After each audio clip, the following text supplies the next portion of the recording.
આ શું કપડાનો કલર જાય ને જાય તો પૈસા પાછા હાલ લેતો કપડા.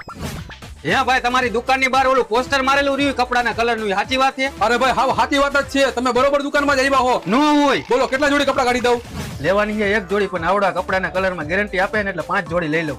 5 જોડી હારામ હારી કાઢી દયો. હા ભાઈ હાલો ભાઈ 5 જોડી લાવો 10,000 રૂપિયા. હાલ્યો 10,000. હાલ્યો ભાઈ. ભલે હાલો. એ ભલે ભલે આવજો. रुको जरा सबर करो. અરે ભાઈ ઘરે જઈને મેં બધાય કપડા ધોયા ને તો બધાય કપડામાં કલર વયો ગયો. હાલ્યો તમારા કપડાને લાવો મારા પૈસા પાછા. પૈસા પાછા કઈ ન મળે. બારે પેલા કપડાના કલરનું પોસ્ટર વાંચી લેવાય ને હરખું. અરે ભાઈ હરખું જ વાંચ્યું તું અને પોસ્ટર વાંચીને તો હું કપડા લેવા આવ્યો તો. હાલો તમને પોસ્ટર દેખાડું. હા તો હાલ દેખાડ. શું લખ્યું હે? હા અહીંયા લખેલું રહ્યું કપડાનો કલર જાય નહીં જાય તો પૈસા પાછા. પેલા હરખું વાત, તારી આંખું ખોલીને. કપડાનો કલર જાય નહીં જાય તો પૈસા પાછા. હાલ હવે નીકળ મારું ભાઈ થી ગાયો ગા.